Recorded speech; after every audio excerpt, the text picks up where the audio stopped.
Today we're in beautiful downtown Burnet at the Hill Country Community Foundation building. We're going to be taking a look at the Burnet Consolidated Independent School District races, putting the hard questions to the candidates. Stay with us.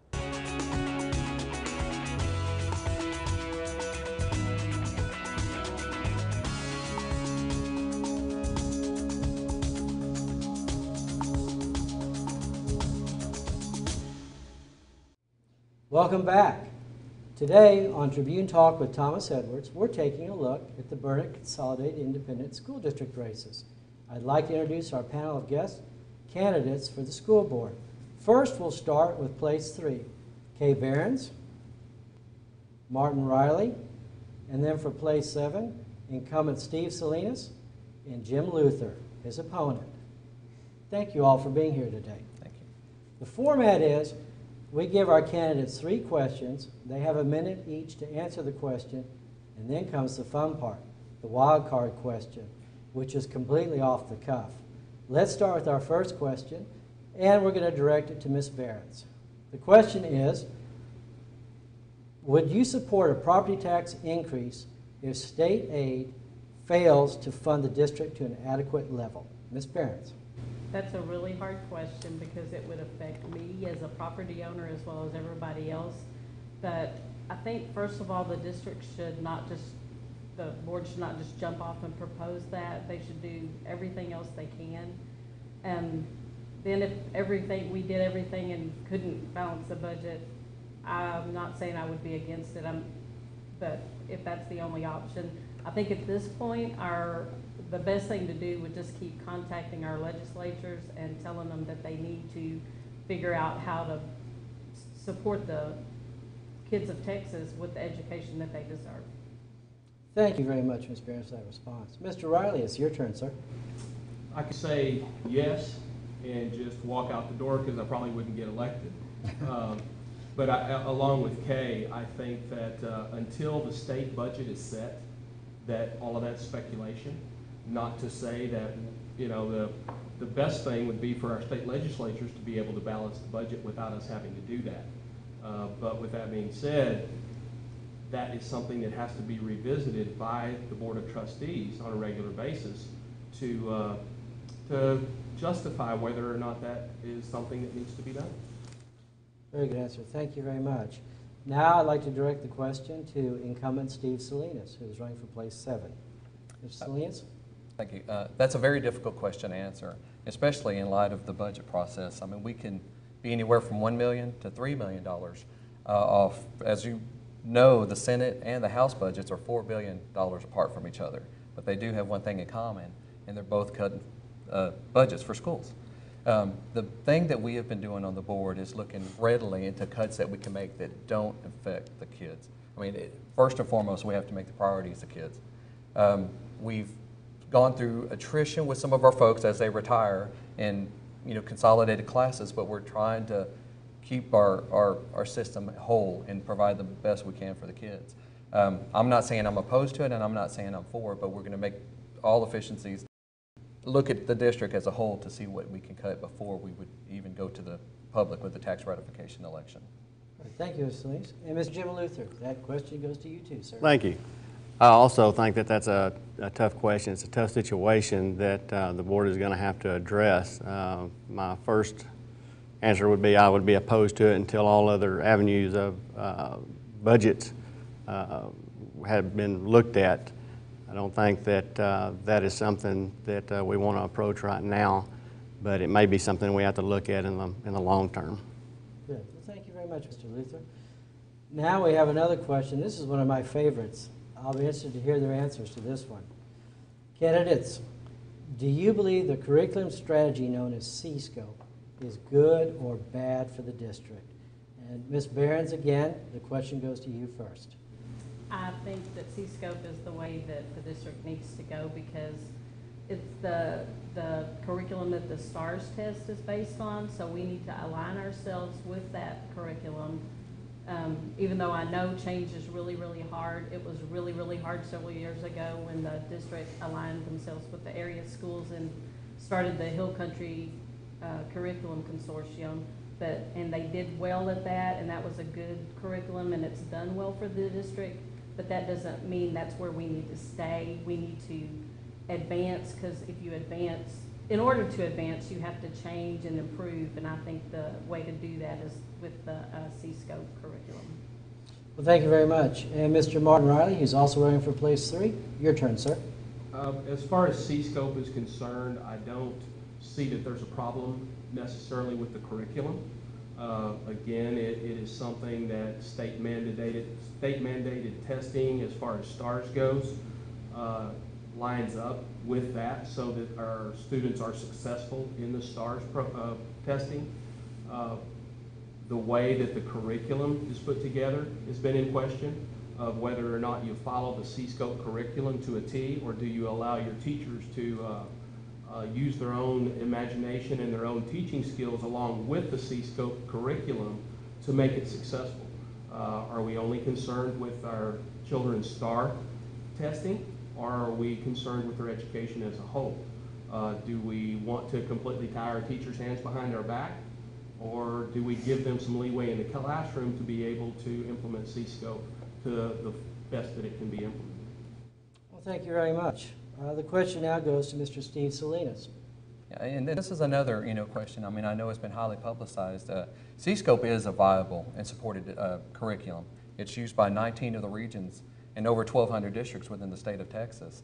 I don't believe C-scope is a one-size-fits-all, though. I think it's best left up to the professional judgment of the teachers. C-scope provides a framework which allows the teachers to add or remove components as they see fit to meet the instructional needs of their kids. And they're going to be our best judgment. Or they have kids that are not on equal playing fields. And what C-scope allows us to do is compete on that playing field for what's being learned across the state of Texas by other districts. So it evens out the playing field. And I believe that we're preparing our kids to meet the educational challenges of the future, and we've got amazing staff that provides that, and they will succeed in success of our kids. Thank you, Mr. Salinas. Also, Mr. Luther, your response, please, sir. I don't think C-scope is a bad curriculum. I think there's a lot of good aspects with the curriculum. I do think that the teachers need to have more of an input on how the curriculum is taught in the classroom and have the leeway to teach other things with the curriculum. C-scope, from what I've heard, is an okay curriculum, but teachers' hands are kind of tied, from what I hear, on teaching anything else but the curriculum. Good. Well, thank you very much for your response. And now to our third question for the candidates. What, if anything, can be done to reduce time and money spent on the transportation of students? Ms. Behrens, please. I know the district has already been very proactive in making changes to routes and trying to have buses get to schools later so they're not sitting there idling as long. So they've already been very proactive. With the big geographical area of our district that covers parts of 3 counties and the rising fuel costs, it's going to be hard to manage. I think that it's an ongoing process where the district needs to keep looking at the routes and student ridership and make sure that they make changes as necessary and appropriate on those routes. I also feel like that the only place to really cut is extracurricular, if it comes to that. And so the administration on the campuses would have to look at those trips and see if they're really necessary and trips that have to absolutely be taken. Well, thank you very much. And now the same question goes to our other place 3 candidate, Mr. Martin Riley. As the school district looks at trying to cut budgets, again, we don't know what to do until the state sets its budget. As far as consolidating bus routes, something that would have to be looked at very seriously, and I know they already are. How long do you want kids to be on the bus? How many routes could be consolidated? Those kinds of things to be able to reduce some routes. Hard questions, for sure. As far as the extracurricular, this is a 2-part question because it has to do with extracurricular activities too. I am a big advocate of extracurricular activities within our schools. I think that it develops well-rounded kids with good social skills and teaches them a lot of things that they can't learn in the classroom through extracurricular activities. it's hit something that is a very important issue that has to be visited by the Board of Trustees for sure. Well, thank you very much. Mr. Salinas, for place 7, the incumbent, what's your response to that question, sir? Transportation has been one of the biggest costs in BCISD for years. What makes it difficult, we transport over 2,000 kids a day. I mean, that's over 2/3 of our students that we have. And we're covering an area of 703 square miles. And we travel close to 1 million miles a year, which makes it difficult. I mean, it's a never-ending target. Fuel prices, last year we budgeted at a rate of 2.25 a gallon, 2.25 a gallon. Now we're looking at excess of 3.50. I mean, that's adding another $300,000 to our budget. We're being as efficient as we possible with the routes, and we're actually looking at even consolidating routes maybe to make centralized stops. We're buying buses that are fuel efficient, that conform to state standards. It's definitely a moving target, but I think the district is, weekly looking at efficiencies in bus routes, and will continue to do so. Well, thank you very much. And the question also goes to our other place 7 candidate, Mr. Jim Luther. That's also a problem that I think everybody's facing. We can look at consolidating the routes, look at the idle time policy, and those sort of things. But the bottom line is we've got to get the kids to school. If they're not at school, then we don't have school. I think the extracurricular activities, that's not a place that I would look at cutting either. It is my hope that the state of Texas legislature comes to an agreement and solves this problem for us somewhat. Good. Thank you, Mr. Luther. Our candidates have given us some very excellent considered responses to these questions. Now we come to a segment that we like to call the wild card question. This is a question they have not been prepped for. It arises from reader and viewership participations and even some bull sessions back in the newsroom. We're going to see how our candidates think on their feet with this one. Candidates, what would you do to give rank and file BCISD employees more of a voice? We'll start with Ms. Behrens.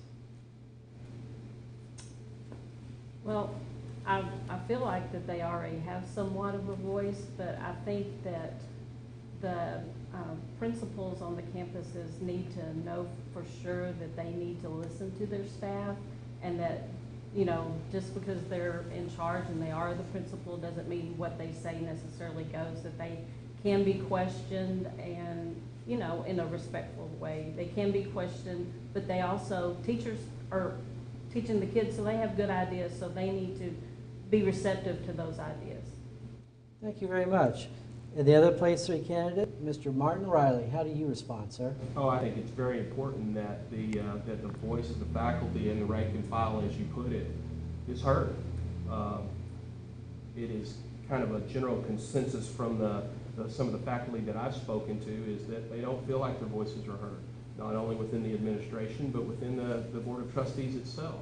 And I think there needs to be some transparency among the administration and the Board of Trustees, and have avenues for the faculty to go to voice their concerns, a place and a forum where they are actually heard and taken into consideration.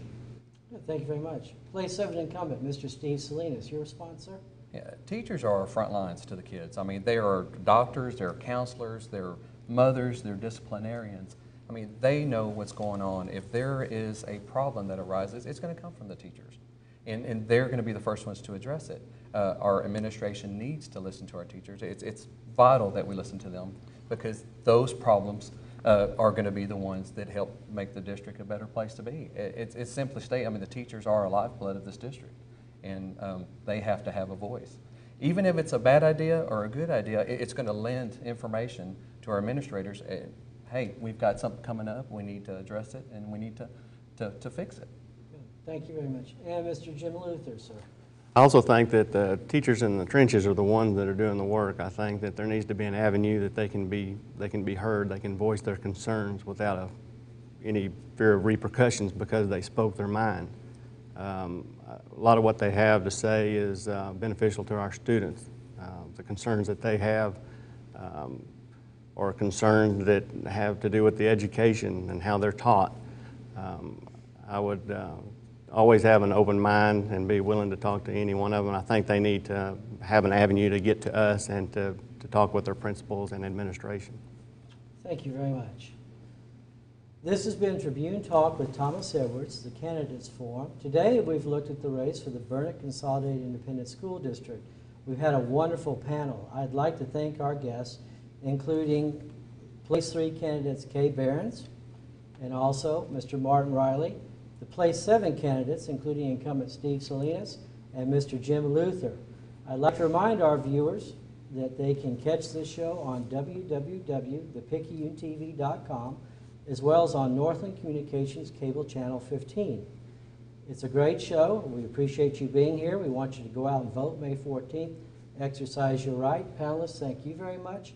Have a great day, viewers. Thank you very much.